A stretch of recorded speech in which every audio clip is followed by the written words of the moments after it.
Assalamualaikum warahmatullahi wabarakatuh. Waalaikumsalam warahmatullahi wabarakatuh. Waalaikumsalam warahmatullahi wabarakatuh. Di sini saya dari kelompok proses bisnis pegawaian yang beranggotakan saya sendiri Muhammad Wira Setia, Muhammad Rizky Nurohin, dan Nanda Marta Sunaria akan mempresentasikan tentang proses bisnis kepegawaian. Next. Di dalam proses bisnis pegawaian, yang pertama ada rekrutmen atau pendaftaran karyawan baru. Dalam pendaftaran karyawan baru ini biasanya dilakukan apabila perusahaan sedang membutuhkan karyawan. Lalu yang berikutnya ada penempatan bagian. Karyawan akan ditempatkan sesuai dengan kemampuan yang dimiliki. Terus yang berikutnya ada gaji karyawan. Gaji karyawan akan mendapatkan sesuai dengan UMK. Lalu absensi karyawan. Absensi akan dilakukan ketika karyawan memasuki lingkungan perusahaan. Dan yang berikutnya ada jabatan karyawan. Untuk jabatan akan diberikan sesuai pencapaian yang dilakukan oleh karyawannya. Dan yang terakhir ada kontrak karyawan. Kontrak akan dilakukan ketika karyawan cocok atau tidak melalui kinerja yang dihasilkan karyawan tersebut. Next. Nah, ini ada analisis metode Kimball. Yang pertama, pemilihan proses. Dalam pemilihan proses ini ada analisis kinerja karyawan, analisis absensi karyawan, penilaian karyawan, analisis jabatan karyawan, dan analisis gaji karyawan. Next. Dan yang selanjutnya akan dijelaskan oleh Saudara Muhammad Rizky Nurohin. Silahkan Muhammad Rizky.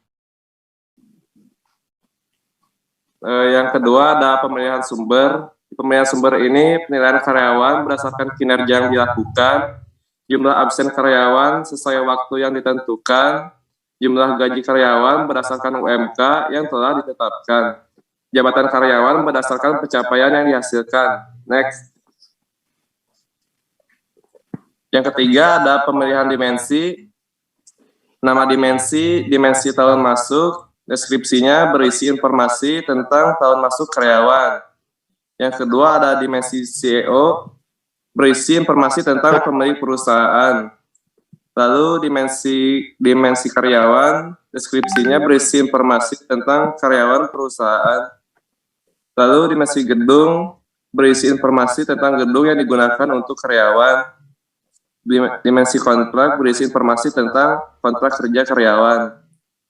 Lalu dimensi profesi, berisi informasi tentang profesi karyawan. Dan yang terakhir, dimensi gaji, berisi informasi tentang gaji karyawan. Next.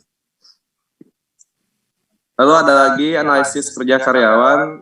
Yang pertama, proses bisnis, analisis kinerja karyawan, tabel faktanya, fakta pencapaian. Lalu analisis absensi karyawan, mensernya jumlah absensi, tabel fakta, fakta absensi karyawan. Yang ketiga, analisis gedung karyawan, mensernya jumlah proyeksi karyawan, tabel faktanya, fakta profesi karyawan. Lalu analisis analisis gaji karyawan, mensernya jumlah gaji, tabel fakta, fakta gaji. Dan yang terakhir analisis jumlah karyawan, menser jumlah karyawan, tabel fakta, fakta karyawan. Next.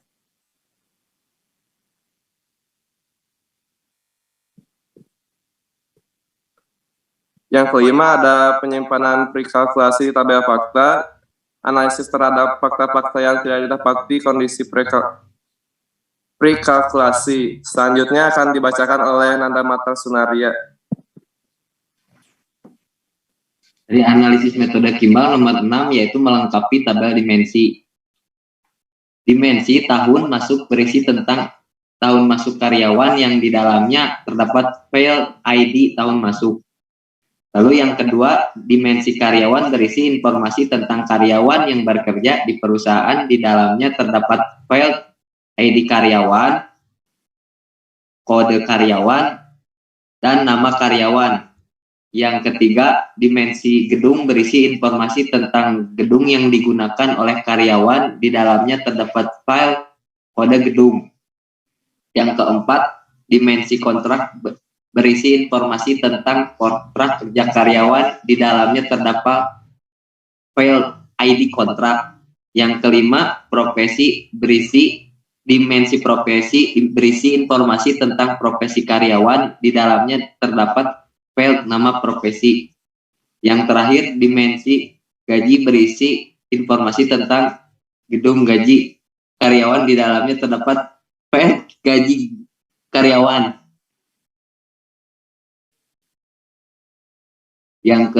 Analisis metode Kimball yang ketujuh yaitu pemilihan durasi database. Durasi mengukur waktu dari pembatasan data yang diambil dan dipindahkan ke tabel fakta. Pada penelitian ini durasi akan diambil adalah sebanyak 1 tahun dari 2021 sampai 2022. Yang kedelapan, menelusuri perubahan dimensi yang perlahan.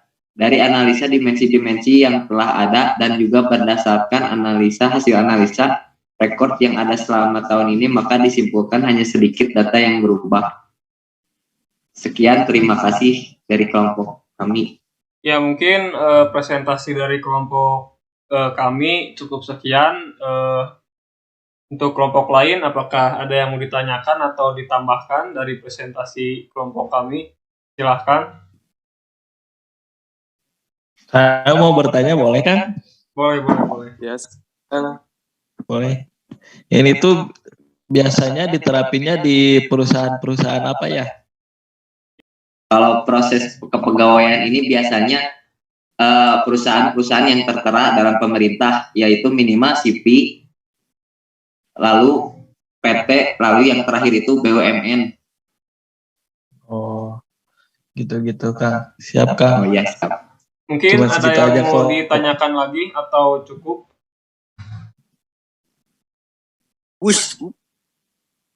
Cukup ya?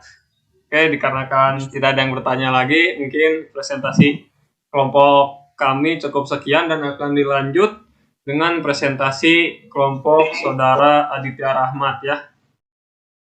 Siap. Terima Terima kasih. kasih. Wassalamualaikum warahmatullahi wabarakatuh.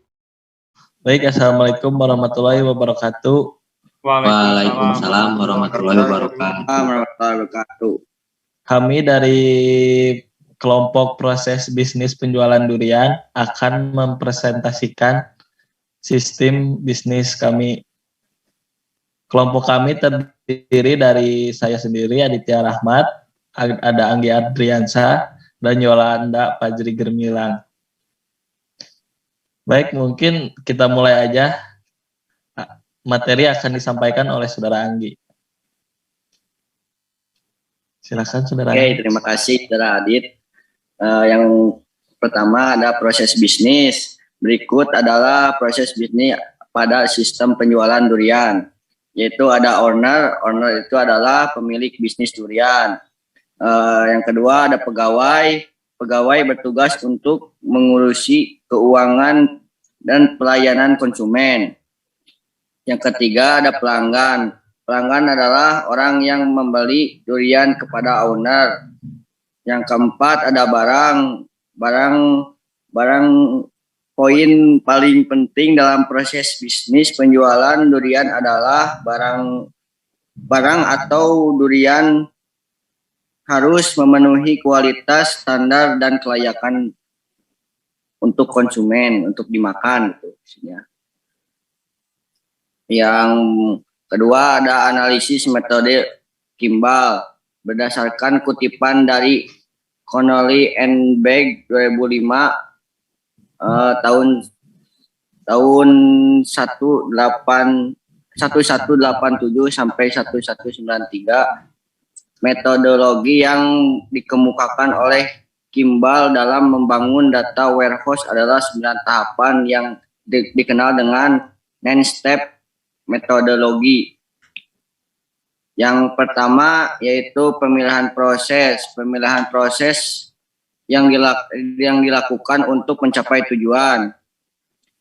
Dibagi 3 ini ada proses komunikasi dengan pelanggan, yang kedua proses pemilihan durian yang baik, proses administrasi, yang kedua pemilihan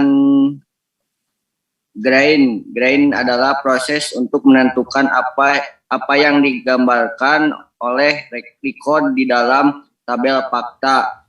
Berikut adalah grant yang ada pada data warehouse. Yang ke-1, komunikasi dengan pelanggan. Komunikasi dengan pelanggan bertujuan untuk tercapainya sebuah transaksi. Yang kedua, pemilihan durian. Memilih dan mensortir durian yang baik dan berkualitas untuk dikonsumsi oleh pelanggan. Yang ketiga, administrasi. Administrasi melakukan proses pembayaran dan negosiasi akan terjadinya kesepakatan harga. Yang ketiga, mengidentifikasi dimensi. Berikut adalah dimensi yang dipilih untuk masing-masing tabel fakta. Yang pertama, pembelian. Pembelian dimensi yang digunakan dalam analisis pencarian KUS adalah pelanggan, pemilihan, dan proses administrasi. Yang kedua, pemilihan durian. Dimensi yang digunakan dalam analisis pencarian KUS adalah kriteria pembeli, ketersediaan buah durian, kecocokan harga. Yang ketiga, administrasi. Dimensi yang digunakan dalam analisis pencarian KUS adalah pembayaran secara cash. Mungkin yang seterusnya akan dijelaskan oleh Aditya. Oke, baik. Anggi.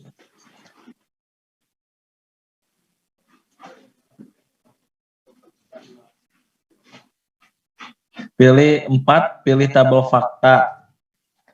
1, fakta persyaratan pembelian. Fakta yang dipilih untuk digunakan pada tabel fakta pencarian terdiri dari pembeli. Pemilihan durian. Fakta yang dipilih untuk digunakan pada tabel fakta pencarian terdiri dari kualitas barang, rasa dari barang. Administrasi. Fakta yang dipilih untuk digunakan pada tabel fakta pencarian terdiri dari uang cash atau transfer via m-banking. 5. Simpan data prekalkulasi di tabel fakta. Perhitungan yang ada pada tabel fakta adalah sebagai berikut. 1. Pembelian, yaitu konsumen yang berkunjung. 2. Pemilihan durian, request dan kriteria pelanggan. 3. Administrasi, cash only. 6. Melengkapi tabel dimensi. Tahap ini ditambahkan keterangan untuk setiap dimensi agar mudah. Di dalam tabel akan dibacakan mungkin sama Yolan. Ya, baik. Terima kasih, Adit. Saya melanjutkan penjelasan dari Adit yang ada dalam tabel ini. Yang pertama, dimensi waktu pembelian. Filenya jumlah pembeli, jumlah barang yang dibeli. Keterangannya, data mengenai waktu pembelian. Yang kedua, pelanggan. File tipe yang ingin dibeli oleh pelanggan dengan harga yang menyesuaikan. Keterangannya, komunikasi antar pembeli dan penjual sehingga menghasilkan harga yang sesuai. Yang ketiga, owner durian. Nama owner, PD owner, nomor HP owner, dan email owner. Keterangannya biodata.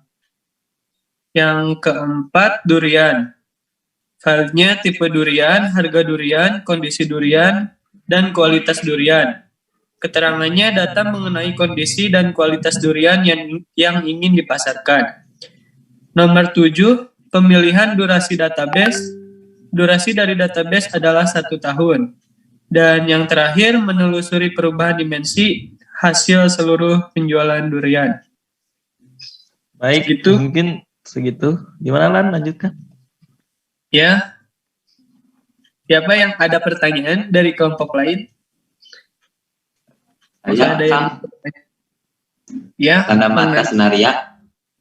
boleh. Dari yang Anggi sebutkan tadi, metode Kimball itu ada 9. Ya. Ya. Yang 9-nya itu apa kira-kira, Kang?